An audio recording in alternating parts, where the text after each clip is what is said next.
반갑습니다. 인사말이 바뀔 것 같아요. 주일 학생들 보고 40여 년 주님을 섬겼는데 주일날 주일 학생들이 특송하는 거 처음 봤습니다. 역사적인 사건이에요. 캠프의 그 힘이 엄청난 것 같습니다. 전에 주일 학생들 하면 집중을 안 했잖아요.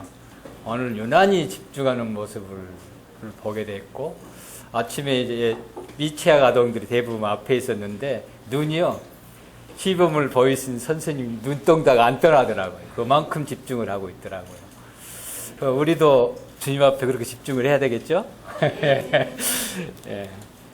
표정도 달랐어요.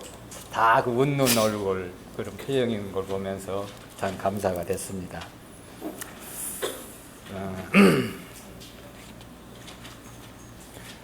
예. 우리가 태어나면서부터 못 쓸 질병을 가지고 태어난데, 예, 그 질병이 이 교만이라는 질병이잖아요. 아침에 예배 시간에 형제님 한 분이 교만이라는 그 내용을 가지고 소두에 기도를 하셨는데 감사가 됐고 마음에 와닿습니다. 사단이 제일 처음에 사람을 유혹할 때 교만이라는 마음을 심어줬잖아요. 그 마음이 들어갔을 때 아담과 하와가 범죄하는 경우가 하나님 같이 되리라 그 하는 말에 쫄깃해가지고 교만한 마음이 들어가가지고 선악과를 따먹어 버리잖아요. 그런 것처럼 여전히 이 구원받은 이후의 삶도 뭐 세상 사람들은 더할 나이도 없지만 우리의 삶 속에도 여전히 성령님이 내주하고 계시지만 여전히 이 교만이라는 이 질병이 우리에게 발목을 잡게 되고 주님을 섬기는 그런 부분에 또 함께 성장하는 그 일에 교회 안에 성도들과 함께하는 그 일에 발목을 잡고 자꾸 후퇴하는 게 하는 주 범인이 이 교만이라는 것을 보게 됩니다. 네, 그래서 오늘의 주제는 주님은 흥해야 되고 나는 쇠하여야 된다는 말씀을 가지고 함께 교제를 나누기를 원합니다. 실상 이거 꽤 오랜 시간 전에 한번 교제한 적이 있는데 그 교제한 내용을 찾으려고 과거 노트를 다 뒤집어 봤는데 없더라고요. 없어지고. 아마 다른 내용이 이제 전해지겠죠. 그걸 참고로 해서 같이 교제를 하려고 그랬었는데 없어졌더라고요. 아마 기억하신 분들은 기억하실 걸로 생각을 듭니다만 새로운 마음을 가지고 함께 교제를 통해서 내 자신을 돌이켜보고 하나님을 높이고 하나님께 영광을 돌리는 삶이 무엇인지, 또 나의 진정한 기쁨이 무엇인지, 나의 그 기쁨이 하나님께서 어떻게 반응하는 것인지 그런 부분을 함께 기억하면서 함께 교제를 하는 시간이 됐으면 좋겠습니다. 요한복음 아침에 예배 시간에 했던 말씀 구절인데요. 요한복음 3장 22절부터 30절까지 보자.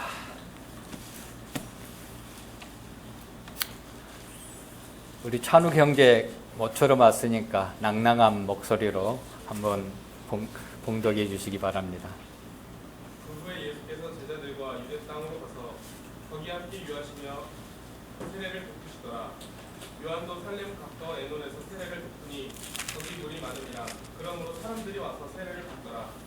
요한이 아직 목에 그치지 아니하였더라. 이에 요한의 제자 중에서 한 유대인과 더불어 정결 예식에 대하여 변론이 되었더니 그들이 요한에게 가서 이르되 랍비여 선생님과 함께 요단강 저편에 있던 이곳 선생님이 증언하시던 이가 세례를 베풀매 사람이 다 그에게로 가더이다. 요한이 대답하여 이르되 만약 하늘에서 주신 바 아니면 사람이 아무것도 받을 수 없느니라. 내가 말한 바 나는 그리스도가 아니요 그의 앞에 보내심을 받은 자라고 하는 것을 증언할 자는 너희니라. 신부를 취하는 자는 신랑이나 서서 신랑의 음성을 듣는 친구가 크게 기뻐하나니 나는 이러한 기쁨으로 충만하였노라. 그는 흥하여야 하겠고 나는 쇠하여야 하리라 하니라. 네, 30절 같이 한번 읽어볼까요? 시작. 그는 흥하여야겠고 나는 쇠하여야 하리라. 이게 오늘의 주제입니다.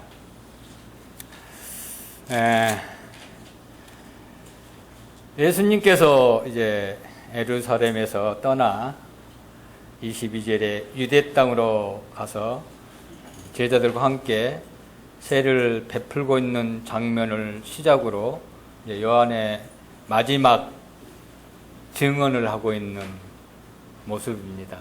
마지막 사역입니다. 성경에 기록된 부분을 얘기합니다.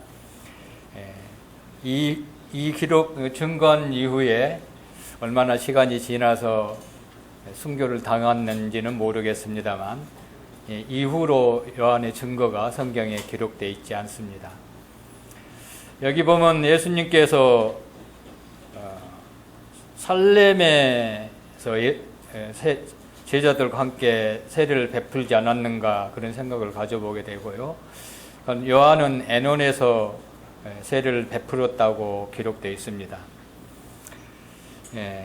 여기 예수님께서 주님의 사역을 하고 있는 부분과 요한이 에논에서 세례를 베풀고 있는 이곳은요, 한 20마일 정도 된다고 그럽니다. 그리고 20마일이면 약 32km, 굉장히 가까운 곳에서 같이 동시에 주어진 사역들을 하고 있는 모습을 볼 수가 있는데요. 요한은 지극히 충성스럽게 자기의 주어진 일들을 여전히 하고 있는 것을 볼 수가 있습니다. 왜냐하면 어떤 의미에서 보면은 예수님께서 증거하기 위해서 주의 길을 평탄하기 위해서 요한은 이 땅에 태어났잖아요. 그 일을 시작하고 예수님께서 요한에게 나타났을 때 요한은 예수님을 보게 됐을 때 가장 먼저 증언했던 부분이 하나님의 어린 양이라고 증언을 했었고 그분은 하나님의 아들이라고 증언을 했습니다. 그렇다면 어떤 측면에 보면은 요한이 해야 할 모든 사명을 끝 마쳤다 그렇게 얘기할 수 있습니다. 그럼에도 불구하고 이 땅에 목숨이 부지 있기 때문에 살고 있기 때문에 자기의 그 일들을 여전히 계속해서 하고 있는 모습이 여기에서 나타내고 있는 것을 볼 수가 있습니다. 우리는 어떤 일을 할 때 어떤 결과가 나면은 이거 끝난 줄 알고 다시 시작하지 않는 경우가 있잖아요. 예를 들어서 표현하면은 구원받은 성도들을 위해서 구원받지 못한 영혼들을 위해서 구원을 위해서 기도하잖아요. 구원 받아버리면 그거 끝난 걸로 생각하고 또 때로는 그 영혼을 잊어버릴 때가 있잖아요. 그러나 그 영혼이 또 필요한 것이 또 있잖아요. 성장을 위해서 주님을 섬기기 위해서 성경에 알지 못한 것들을 우리가 가르치게 될 때 배우게 되고 더 신실한 하나님의 자녀로서 하나님의 일꾼으로서 성장하게 하는 그 일이 여전히 우리에게 주어지고 있는 그 부분에 대해서 우리는 각자에게 주어진 일들을 끝난 게 아니고 내 목숨이 주어진 그날까지 계속해서 증거하고 충성스럽게 그 일을 하고 있는 부분을 요한을 통해서 우리는 교훈을 받을 수가 있습니다. 그래서 요한도 계속해서 침례를 베풀고 있는 것을 볼 수가 있습니다. 그런데 이제 이런 사건이 발생을 하죠. 요한의 제자들이 여전히 있었습니다. 유대인과 이제 정결 예식에 대해서 변론하게 되고 아마 이게 다양한 의미 있겠습니다만 요한의 세례, 또 예수님께서 베푸시는 세례, 유대인들의 정결례식이 좀 다른 의미가 있었던 것 같아요. 그런 부분에서 어떤 게 더 가치 있고 어떤 게 더 중요한 부분을 가지고 있는가, 그런 부분을 대하여 변론하지 않았는가, 그런 생각을 가져보게 됩니다. 이 사실을 듣는 이제 제자 중에 이제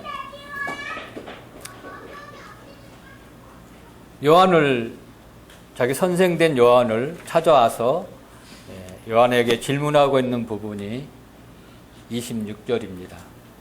그들이 요한에게 가서 이르되 납비여 선생님과 함께 요단강 저편에 있던 곳이 곧 선생님이 증언하시던 이가 세례를 베풀매 사람이 다 그에게로 가더이다. 요한의 제자들의 그 마음과 눈에는요, 자기가 섬기고 자기가 배우는 요한에게 더 많은 사람들이 와야 됐었고요. 그런 시기하는 마음이 있었던 것 같아요. 왜냐하면 요한의 제자들이 또 많은 사람들이 다 예수님께로 나아갔다는 이런 표현이 있잖아요. 물론 이게 가장된 표현입니다. 26절에 다 그에게로 가더이다 그랬는데 32절에 보면은 그의 증거를 받은 자가 없도다 또 이렇게 표현하고 있는 것을 볼 수가 있습니다. 어쨌든 요한의 제자들이 요한에게 와서 이렇게 이제 질문하고 있는 모습이죠. 선생님을 따르던 제자들이 예수님께 다 갑니다. 또 그전에는 많은 무리 인파들이 선생님한테 다 몰려와서 선생님의 증언을 듣기를 원했었고 엄청난 인기를 누리고 있었는데 이제 다 그리 따라가는데 선생님 이거 어떻게 된 일입니까? 아마 그런 마음을 가지고 질문하지 않았을까요? 근데 요한의 증거를 받고 요한의 가르침을 받았던 이 제자들이요, 예수님에 관해서 어떻게 여기서 얘기하고 있는가 하면요, 요단강 저편에 있던 이 곧 선생님이 그랬습니다. 이때 이 요한의 제자들 눈에는요, 예수님이 하나님의 아들로 하나님의 어린 양으로 알지 못했다는 거예요. 단순히 요단강 저편에 있던 선생님의 증언하는 이름 없는 한 사람으로밖에 알지 못했다는 거예요. 그래서 그들의 마음 속에는 그분은 이제 요한에게 새로운 방법을 모색해야 되지 않느냐, 새로운 돌팔구를 찾아야 되지 않느냐. 왜냐하면 자기가 섬기는 요한에게 많은 사람들이 있어야만 요한을 따르지 않는 사람들에게 내놓을 만한 뭐가 있어야 되잖아요. 그게 없었기 때문에 이런 시기와 질투하는 마음이 강력해가지고 요한에게 이렇게 얘기하고 있는 모습을 볼 수가 있습니다. 우리에게도 이런 마음을 늘 가질 수가 있어요. 내가 섬기는 교회가 다른 지역교회보다 숫자가 엄청 적을 수도 있잖아요. 그런 부분도 적용해 볼 수 있고요. 그랬을 때 우리는 어떻게 해야 되는가, 이런 부분도 생각해 보면 좋을 것 같습니다. 오늘 주제는 그 부분에 이제 교제한 내용이 아니기 때문에 넘어가고요. 그랬을 때 이제 요한의 답변이 27절부터 30절까지 내용이 기록되어 있습니다.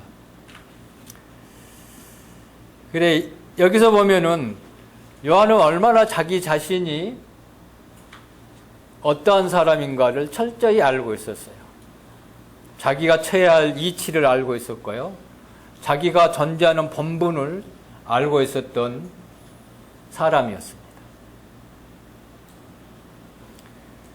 또 요한은 지극히 겸손한 사람이었어요. 여기서 요한의 겸손함을 아주 적나라하게 표현해주고 있는 것을 볼 수가 있습니다. 그 요한이 제자들이 얘기했을 때 27절 요한은 이렇게 대답합니다. 만일 하늘에서 주신 바 아니면 사람이 아무것도 받을 수 없느니라. 이 의미 속에는 엄청난 의미가 달려있죠. 예수님께 사람들이 떠나간 것은 당연한 거다. 물론 요한도 하나님으로부터 보내심을 받은 사람이었습니다.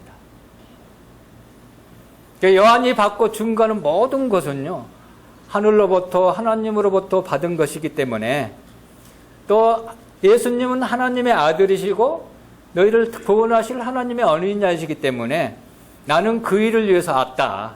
그래서 그들에게 간 것은 당연한 거다. 또 그들에게 가서 그분을 따르는 것은 하늘로부터 받았기 때문에 그들이 가는 것이지, 하나님으로부터 증거를 빛을 받지 않았다면 결코 그들에게 갈 수 없다는 것을 인정하고 있는 부분입니다. 또 한편으로는 내가 소유하고 내가 이거 모든 누리고 있는 이 모든 것들이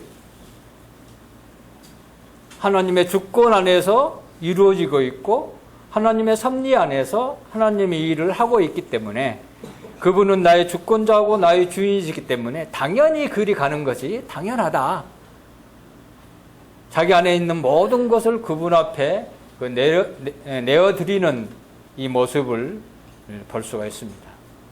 사람의 견지에서 봤을 때 요한은요, 충분히 시기할 만한 여건을 가지고 있었습니다. 자기를 높일 만한 모든 여건을 가지고 있었습니다. 주님께서 공생애를 시작하기 이전에 이스라엘 모든 사람들이 요한에게 집중됐습니다. 엄청난 사건이 일어났습니다. 지극히 높은 그런 위치에 있었어요. 또 많은 관심을 가지고 사람들의 이목을 집중시키는 그런 위치에 있었습니다. 또 많은 제자들이 생겨났죠. 많은 회개 침례를 받는 그런 역사가 일어났던 것을 볼 수가 있었습니다. 그래서 지난 몇 달 동안 엄청난 그런 인기를 누렸고 엄청난 명성을 가지고 있었어요. 이걸 포기한다는 것은 쉽지 않는 일이죠. 그리고 주님께서 선지자 중에 가장 큰 선지자를 요한이라고 말씀했고, 사람 중에 태어난 중에 가장 큰 자가 요한이라고 나중에 그렇게 평가를 하죠. 또 주님께서, 하나님께서 그와 늘 함께 하셨기 때문에 너무 놀라운 능력을 베풀 수가 있었습니다. 그래서요, 충분히 자기 이치를 고수하고 그 명성을 누리기 위해서 어떤 다른 방법을 동원할 수도 있었어요. 그럼에도 불구하고 요한은 자기에 속한 모든 것들을 주님에게도 내어드리는 이런 놀라운 겸손을 가지고 있던 것을 알 수가 있습니다.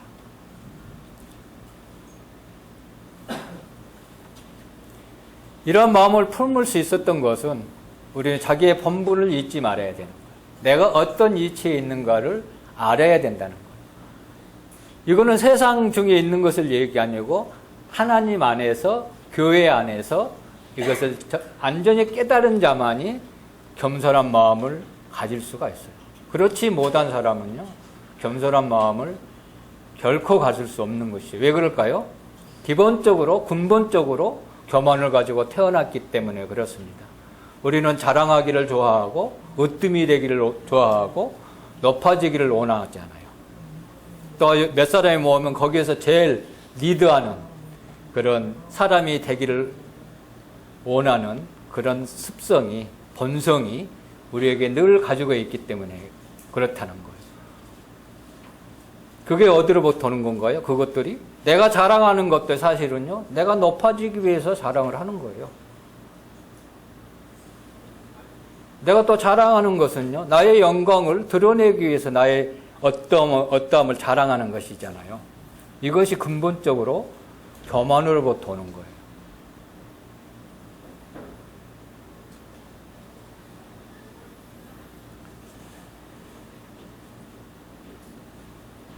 요한은 그래서 자기에게 있는 모든 것이 주님으로부터 온다는 것을 철저히 인정했던 사람입니다. 주님도 그렇죠. 주님도 하늘로부터 내려온 아버지로부터 오는 걸 가지고 자기가 증거하고 아버지로부터 오는 능력을 가지고 능력을 베풀고 아버님으로부터 받는 것을 통해서 많은 사람들에게 전파했죠. 주님은 놀라운 권세를 가지고 있는 분이죠. 세상을 심판하실 권세도 있고요. 모든 사람을 그냥 말로 자기 모든 능력을 자기를 나타내서 자기 영광을 추구할 수 있는 그런 누구보다도 모든 것을 갖추고 있는 분이 주님이시잖아요. 그러나요, 한 번도 자기 마음대로 자기 뜻대로 행한 적이 없었어요. 이 세상에 살 때 다 아버지 하나님의 뜻에 의해서 아버지 하나님의 뜻을 구했던 사람 중에 하나가 주님이시다는 거예요. 27절에 만일 하늘에서 주신 바 아니면 사람이 아무것도 받을 수 없느니라. 이것도 주님도 이 말씀 속에 자신을 적용하고 있는 모습을 볼 수가 있습니다. 왜 그랬을까요? 우리 인성을 가지고 태어나셨기 때문에 그랬던 것을 우리 생각해 볼 수가 있습니다.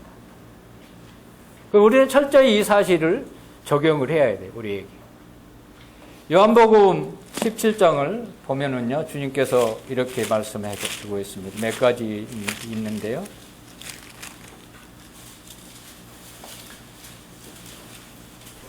17장 2절에는 만일을 모든 사람을 만민을 다스리는 권세도 하나님으로부터 말미암았다 이렇게 표현합니다.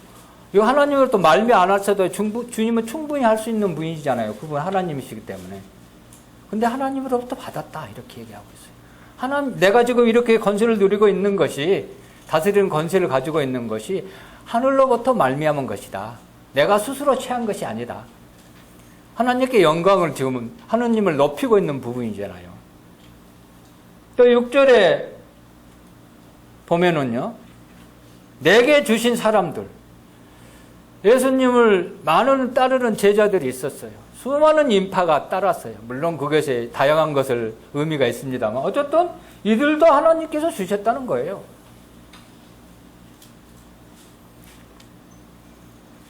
또 4절에 내게 주신 일들, 주님이 많은 일을 하실 때나 이것도 하나님으로부터 말미암은 거다. 아버지로부터 말미암은 거다고 적용시키고 있는 것을 볼 수가 있습니다. 8절에는 말씀도 하나님께서 나한테 주셨다. 24절에 보면은 영광도, 내게 주신 나의 영광도 하나님께서, 아버지 되신 하나님께서 내게 주셨다고 말씀하고 있는 것을 볼 수가 있습니다. 스스로 이 모든 것을 하실 수 있는 분이지만 하나님께서 말미암고 하나님께서 주시지 않는 것은 주님께서 이 땅에 거하실 때 행하지 않았다는 거예요. 철저히 아버지의 주권을 순종했던, 법을 보셨던 우리 주님의 모습을 여기서 우리는 볼 수가 있습니다. 자, 우리가 가진 모든 영적 은사들이 어디서부터 옵니까? 하늘로부터 옵니다. 우리 재능으로부터 옵니까? 나의 열심으로부터 옵니까? 내가 배워서 오는 건가요? 결코 아니죠. 로마서 12장 3절에는 하나님으로부터 온다고 얘기를 했습니다. 에베소서 4장 7절 11절부터는요, 승천하신 주님으로부터 이 모든 영적 은사 우리에게 주어진다고 그랬어요. 고린도전서 12장 11절에는요, 성령님으로부터 우리의 모든 영적 은사들이 우리에게 주신다고 말씀하셨습니다. 바울은 고린도전서 3장 16절에 나는 심었고 아볼로는 물을 주었으되 오직 하나님은 자라게 하시는 분이라고 모든 것을 하나님께 돌려드리는 모습을 볼 수가 있습니다. 영적 은사는요, 물론 교회 안에 섬기는 은사들도 있지만 내가 즐거워하는 것들, 내가 복을 누리는 것들, 그 모든 것이 포함된 것이죠. 단순히 우리 교회 안에 어떤 다양한 은사들만 얘기한 게 아니고요. 우리가 영적으로 누릴 수 있는 모든 것을 얘기하는 것입니다. 이것은 하나님으로부터, 주님으로부터, 성령님으로부터 우리에게 거저 주어진다는 거예요. 그렇다면 우리가 자랑할 것이 없죠. 그렇잖아요. 결코 자랑할 것이 없어요.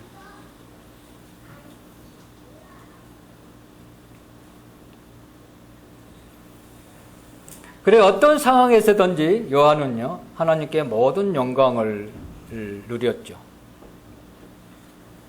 그래서 자신의 본분과 이치를 철저히 인식하고 조금도 빈틈을 주지 않고 살아갔던 요한의 모습을 위해서 여기에서 볼 수가 있습니다.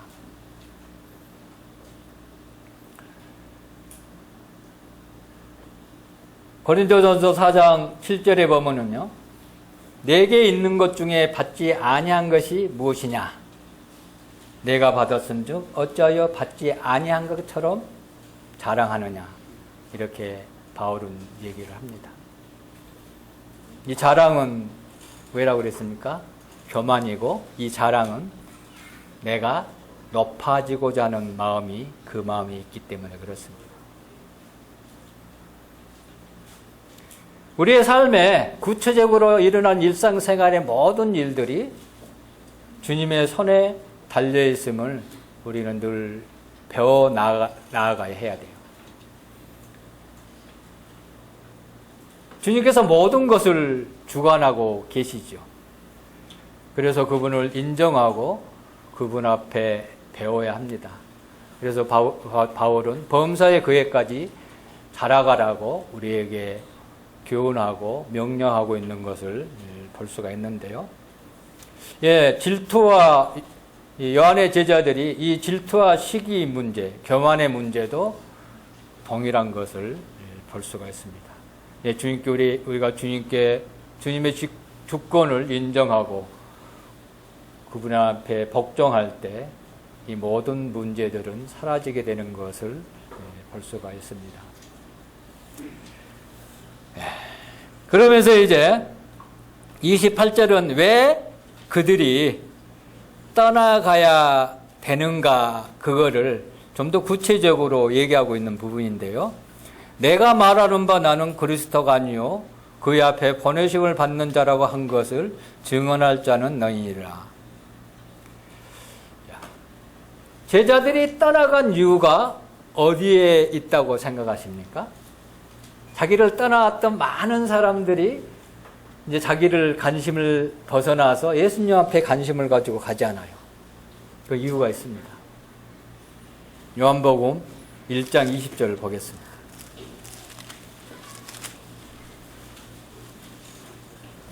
물론 여기도 있습니다만 예수님께서 요한이 침례식을 베푸시는 곳에 예수님이 오셨습니다. 그 전에 이제 레위인들이 제사장들이 너는 누구냐? 이렇게 물었습니다.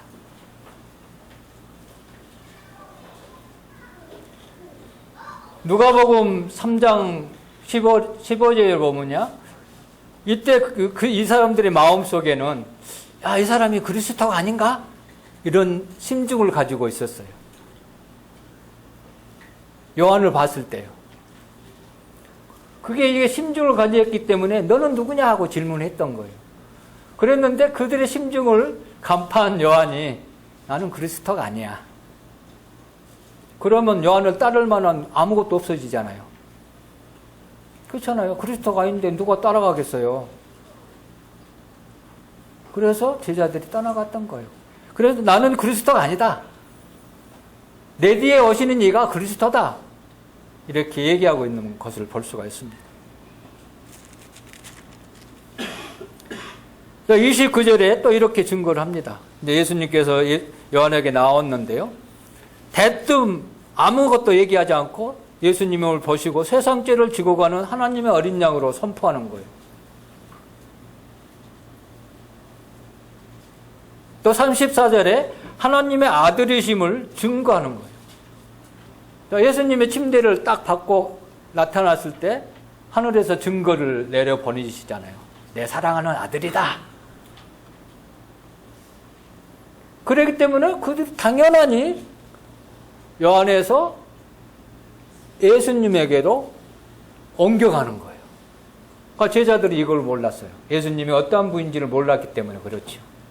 단순히 하나의 이름 없는 선생의 증거하는 사람으로밖에 안 봤다니까요. 우리는 이런 제자들의 마음을 품고 있지 않아야 돼요. 물론 이거 구원과도 적용시킬 수 있지만 우리 일상생활에도 동일하게 적용할 수 있다는 거예요. 예수님을 누구보다도 잘 알고 있잖아요. 그분이 어떤 사랑을 통해서 우리에게 사랑을 베풀어 주셨는지 우리는 다 알고 있습니다. 근데 하나님의 주권을, 예수님의 주권을 인정하지 않잖아요. 그래서 삶의 변화도 없고 하나님을 기뻐하게 할 수 없으니까 내가 기뻐하는 삶을, 즐거워하는 삶을 다른 데서 찾게 되는 것을 볼 수가 있습니다.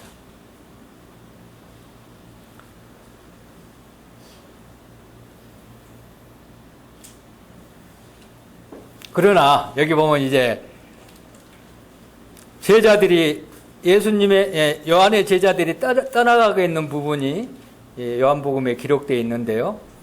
35절 이후에 보면은 40절 보겠습니다. 요한의 말을 듣고 예수를 따르던 두 사람 중 하나는 시몬 베드로의 형제 안드레라. 안드레가 가장 먼저 떠나갑니다. 안드레는 12사제 중에 한 명이잖아요. 그죠? 이게 알았어요. 예수님의 이 증거를 통해 예수님이 어떤 분인지를. 그래서 바로 떠나가 버려요. 근데도 그 당연한 것이니까 요한이 왜 떠나니? 좀 붙잡지도 않았어요. 야, 내가 너를 어떻게 했는데 왜 떠나려고 하냐? 붙잡을 수도 있잖아요. 사람의 그런 입장에서 보면은 자기가 높아지고 자기의 영광을 구한다면 떠나갔다는 거예요. 그의 안드레를 통해서 베드로가 사실상 예수님을 보게 된 거예요. 계속 보면 누가 나옵니까? 빌립이 나오죠. 나다넬이 나오잖아요.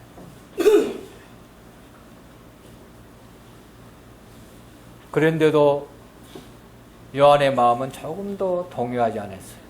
왜냐하면 그분을 높이는 것이, 그분이 흥해야 되는 것이, 그분께 영광을 드려야 되는 것이 자기의 본분이고 자기의 이치고 그러기 때문에 그렇습니다.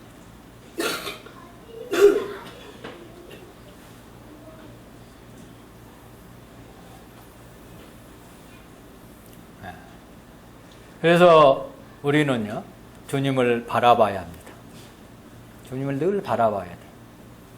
또 주님을 늘 따라가야 돼요. 또 주님을 늘 신뢰해야 되겠죠. 그랬을 때 내 안에 이르는 모든 일들이, 모든 상황 속에서 하나님께서 우리를 구원해 주시기 때문에 그렇습니다.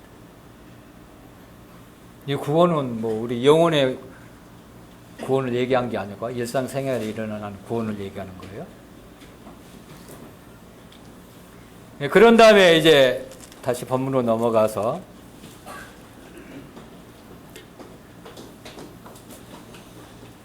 주님은 예수님을 신부로 상황을 설명하고 있습니다.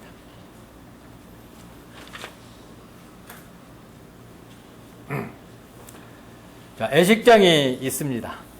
혼인 애식 때 가장 귀하고 정귀한 사람이 누굽니까? 신랑이죠. 또 신부가 있죠. 근데 하객들이 자기가 높아지려고 그렇게 되면 어떤 일이 발생할까요? 자기가 대도시키면 문제가 발생하겠죠. 그건 신랑의 하객도 아니고 친구도 아니잖아요. 근데 여기서 요한은요, 친구로 자기를 얘기합니다. 물론 요한은 여기서 신랑은 우리 주님이죠. 여기서 신부는, 신약에 와서 신부는 누굽니까? 우리죠. 근데 요한은 아직 신부가 안 됐어요. 아직 교회가 형성되지 않았기 때문에. 구약에 주님께서 이스라엘을 아내로 이렇게 묘사한 적이 있어요. 그런 견지에서 지금 보고 있는 거예요. 근데 원래 신랑과 신부가 가장 기뻐하는 중심에 서 있는 사람입니다. 그래서 이 요한은 그 신랑을 높이는 들러리들이 있잖아요. 친구들은 들러리들이잖아요. 그러면서도 그 마음에 기쁨을 누릴 수 있었던 거예요. 어떤 사람은 친구들이 결혼식장 갔을 때 친구가 예쁜 아내를 맞고 신부를 맞고 신부 입장에서는 진짜 멋진 그런 신랑이 봤을 때 질투가 생기잖아요. 나는 왜 저렇게 못하지? 그런 마음을 품을 수 있잖아요. 그러면 거기에 진정으로 축복해 줄 수 있어요? 없죠. 그러나 친구의 결혼식의 그 기쁨이 나의 기쁨이 돼야 된다는 거예요. 요한은 이런 마음을 품고 있었어요. 다른 의미로 표현한다면 주님이 기뻐하는 것만 가지고도 내가 기뻐할 수 있다는 거예요. 어떤 상황에서도. 요한은 그랬다는 거예요.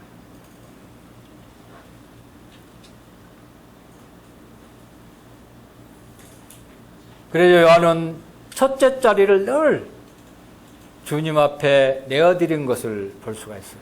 자기는 늘 둘째 자리에 섰던 거예요. 모든 일을 결정할 때 주님 앞에 가장 먼저 뒀다는 거예요. 자기는 나중에 결정하는 것을 볼 수가 있어요. 요한의 가장 으뜸이 되는 즐거움은요, 주님을 높이고 주님께 영광을 드리는 일이었어요. 이 부분이 이제 29절에 나오고 있는 부분이죠. 근데요, 그렇다면 나는 어디에서 기쁨을 얻고 있습니까? 나는 어디에서 기쁨을 찾고자 노력하고 있습니까? 이게 우리에게 주어진 질문이에요.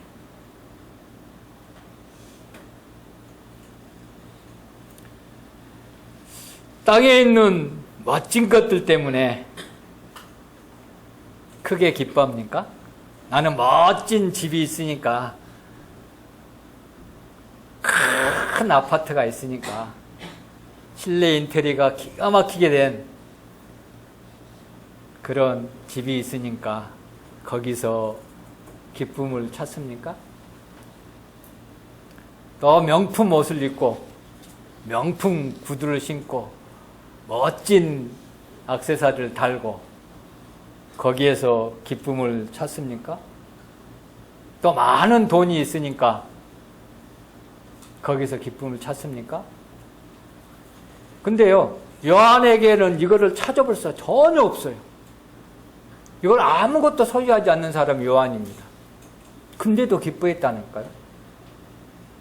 자, 요한이 아빠, 엄마가 누구죠? 요한의 사가랴, 엘리사벳.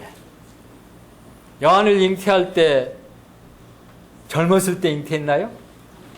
아니요, 늙었어요. 아기를 갖지 못했고, 늙었다는 표현은요, 다 살 만큼 살았다는 뜻입니다. 성경에는. 아기를 낳을 수 없는 그런 나이였기 때문에. 물론 아기를 낳을 수 있는 나이에도 갖지를 못했어요. 그래서 엄청 나이 많이 먹어서 이 요한을 잉태해서 낳게 됐는데요. 그렇다면 요한이 이때가 약 30살 정도 먹었잖아요. 예수님과 같은 해에 태어났기 때문에 몇 개월 차이는 나겠죠. 몇 개월이 정확한지는 한 6개월 정도 타지 않을까 그런 생각이 드는데요.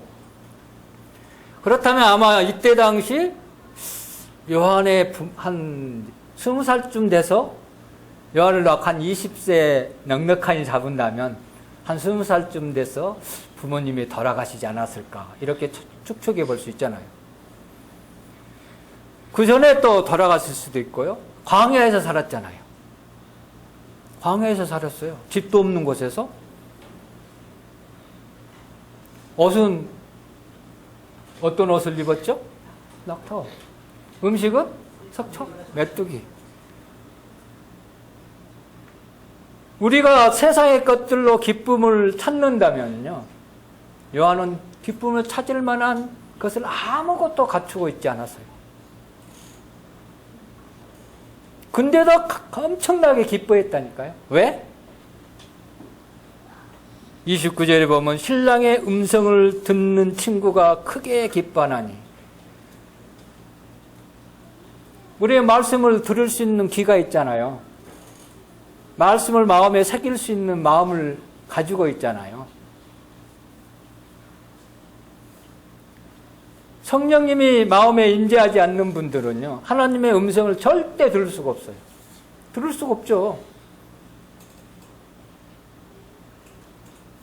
그래서 세상의 것들만 사랑하고 세상에서만 기쁨을 취하려고 하지만 결코 만족이 없잖아요. 그러니까 계속 높아지려고 하고, 계속 자랑하고, 계속 시기하고, 계속 질투하고, 그런 결과가 빚어지는 것을 볼 수가 있습니다. 우리 안에서도, 교회 안에서도 마찬가지잖아요. 하나님의 음성을 통해서 기뻐하지 않으면요, 여전히 세상의 것들로 기쁨을 추구하고 있는 사람을 얘기하고 있는 거예요. 때로는 주님께서 우리에게 음성을 들려주지만 음성을 거부하잖아요. 그러니까 순종하지 않는 것을 얘기하는 겁니다. 안 들으려고 귀를 막아요. 왜 귀를 막습니까? 그거 하면 내가 손해볼 것 같으니까, 내가 약해질 것 같으니까, 다른 사람으로부터 업신여김을 받을 것 같으니까 귀를 막는 거예요. 안 듣는 거예요. 그래서 우리는 주님의 음성을 잘 들어야 돼요. 그래서 요한이 아무것도 소유하지 않아서 기쁨을 찾았다면 우리도 동일하게 주님의 음성을 계속 들으면 세상이 기쁨이 되는 그 아무 것을 취하지 않을 때도 충분히 기뻐할 수 있다는 거예요. 그렇지 않나요? 성경이 증거하고 있는데 지금 이거. 그래서 우리의 진정한 기쁨은요, 그리스도 안에서 하나님에게만, 하나님을 통해서 얻을 수 있다는 거예요. 이게 진리예요. 그리스도인의 삶의 비결이 여가 있는 거예요.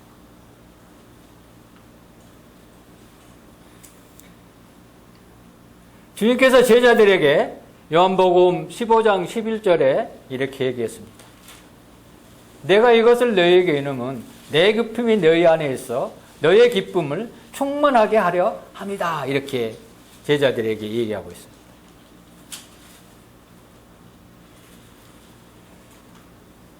주님께 사로잡히면요, 우리는 모든 충만한 가운데 기쁨을 누릴 수가 있습니다.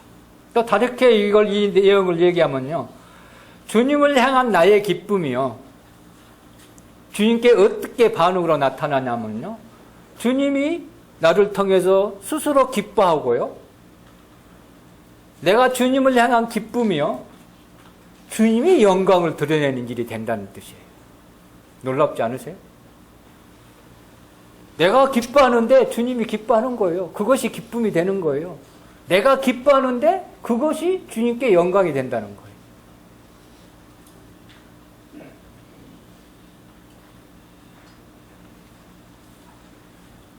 그래서 요한의 일생의 좌우명이 그는 흥해야겠고 나는 쇠하여야 하리라. 이게 그분의 삶의 좌우명이었어요.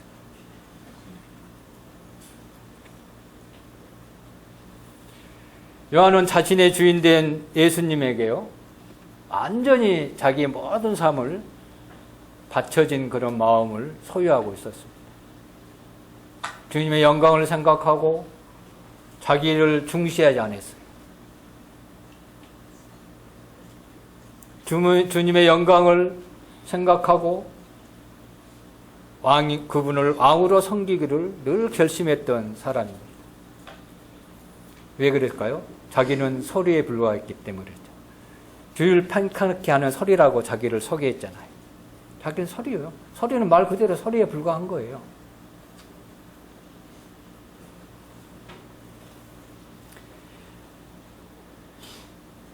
요한에게 자신의 영광은 찾아볼 수가 없었어요.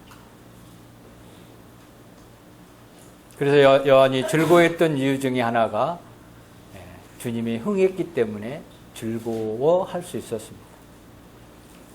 그분이 흥하면 반대로 나는 당연하게 새하여지는 거예요.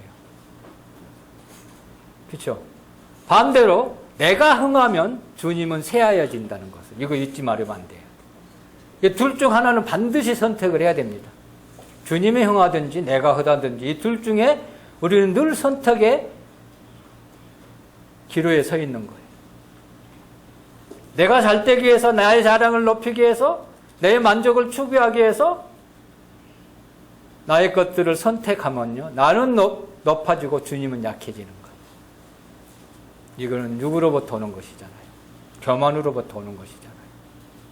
그리고 영적인 복을 누릴 수 있는 길이 스스로 거절하는 것이잖아요.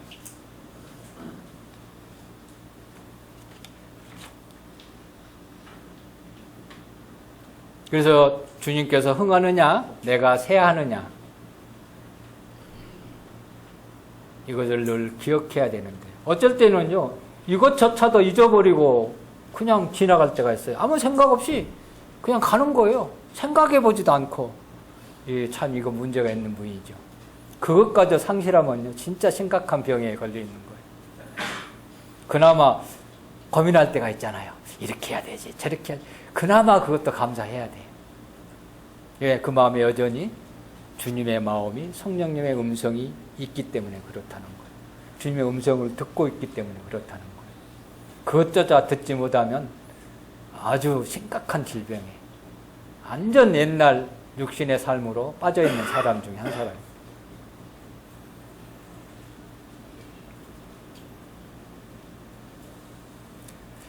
자,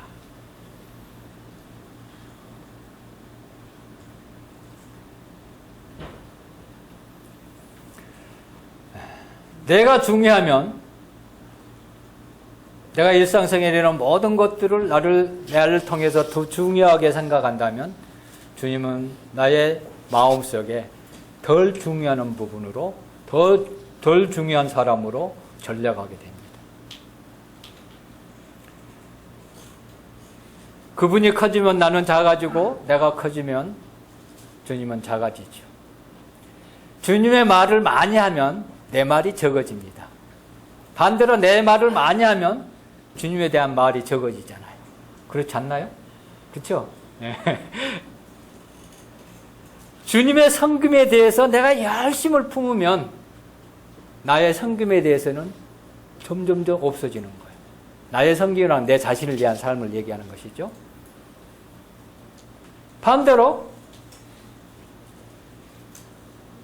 나의 성김에 너무 큰 비중을 두면 주님의 성김의 일에서 점점 낮아지는 거예요. 봉사하는 것들, 다양한 것들이 있겠죠.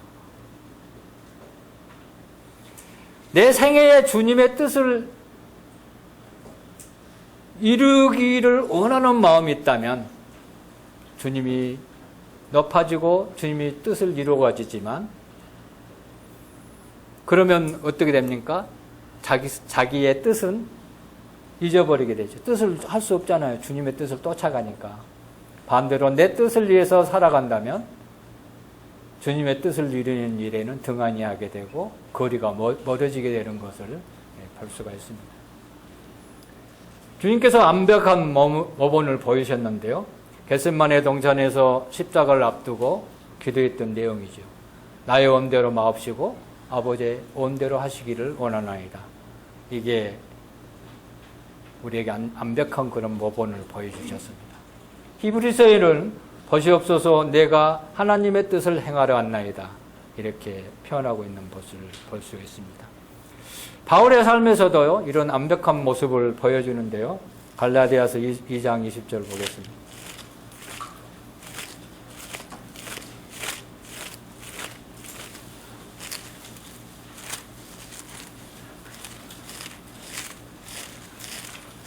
우리 이런 마음을 가지고 있어야 되겠죠.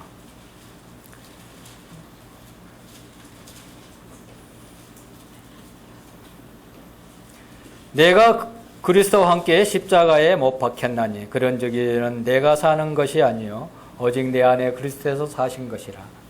이제 내가 육체 가운데 사는 것은 나를 사랑하사 나를 위하여 자기 자신을 버리신 하나님의 아들을 믿는 믿음 안에 사는 것이다. 이게 그리스도인의 삶의 복된 모습입니다. 삶의 비결이죠. 또 빌립보서 1장 보겠습니다.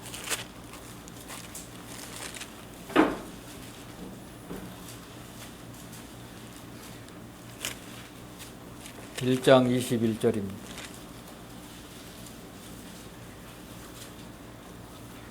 이제 내가 사는 것이 그리스도니 죽는 것도 유익함이라. 2장 17절 보겠습니다. 만일 너희 믿음의 제물과 성김 위에 내가 나를 전제로 드릴지라도 나는 기뻐하고 너희 무리와 함께 기뻐하리니 그랬습니다. 주님뿐만 아니라 주님의 영광을 주님을 높여드리는 흥황히 하는 일뿐만 아니라 바울은요 성도들을 높이는 일에도 주님 앞에 하는 것처럼 더 그런 마음을 가지고 있었어요. 여기 전제는요 맨 마지막에 딱 재물 위에 뿌려진 것이 표시도 안 나요. 표시도 안 난다는 뜻이에요. 다만 너희들이 섬기고 너희들의 주님을 나타내는 그 일을 내가 조그마한 보이지 않는 부분에서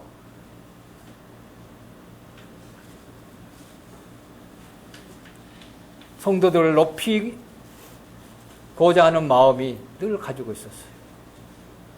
바울은요, 누구보다 모든 성도들 중에 누구보다 으뜸이 되는 그런 사람이었잖아요. 나를 본받으라 할 정도로 당당하게 자기 삶을 얘기했던 분이잖아요. 그렇다면 가장 높은 자랑할 만한 모든 것을 갖추고 있었잖아요. 높은 곳에 있을 만한 사람이었죠. 그럼에도 불구하고 빌립보 성도들의 작은 헌신과 그 봉사에 대해서 그 성도들을 높이고 있는 모습을 볼 수가 있잖아요. 너는 다 높다. 나는 뒷부분에서 보이지 않게 그런 일을 내가 봉사하고 섬기는 자라 할지라도 나는 기뻐한다. 그렇게 여기서 얘기하고 있는 모습을 볼 수가 있죠. 그래서 주님을 높인 것뿐만이 아니라 성도들을 높이는 일에도 우리는 동일하게 가치를 두고 살아가야 된다는 거예요. 근데 많은 사람들이 헐뜯잖아요. 시기하잖아요. 판단하잖아요. 비평하잖아요. 그거 왜 그럽니까? 결국은 자기를 높아지려고 하는 거예요. 나는 이만큼 알고 있으니까 너는 왜 그렇게 살아? 그래서는 안 돼? 결국은 자기 자랑이고 자기가 높아지고 높은 위치에 서고자 하는 마음에서 빌었던 거예요. 그게요. 실상은. 근데 거기서 기쁨이 올까요? 결코 기쁨을 누릴 수 없는 것이잖아요. 그래서 그는 흥해야겠고 나는 세야 하리라. 이게 우리 생애의 삶의 원리를 삼고 살아가면 훗날 주님 나라 갔을 때 가장 높은 사람이 되잖아요. 요한은 실제적으로 가장 낮은 자세로 있었지만 주님께서 뭐라 하겠나요? 여인 중에 나는 중에 가장 큰 자다. 근데 우리는 더 큰 자잖아요. 왜냐하면 요한은 신부가 아니잖아요. 하늘나라의 문지기의 들러리에 불과하는 거예요. 사실은 어떤 의미에서 보면은. 우리는 하나님 주님의 신부인데 누가 더 대단한 겁니까? 우리는 요한보다 더 기쁨을 누려야 돼요. 그분을 위해서 더 기쁜 삶을 살아드려야 되는 게 당연한 것인데도 그러지 못하는 우리를 되돌아보고 생각해보고 어떻게 해야 될지를 스스로 선택해야 된다고 생각이 듭니다. 그래서 나는 새해야 하리라. 이게 하나님의 나라의 삶을 살아가는 자녀로서, 신부로서, 친구로서, 일꾼으로서 삶의 원리, 또 종유로서 삶의 비결이 여기에 있습니다. 이걸 기억하시고 놀라운 은혜와 축복을 또 복을 누리고 또 하나님께 영광 드리는 삶이 우리 가운데 계속 역사하고 드려지기를 바랍니다. 이상입니다. 네.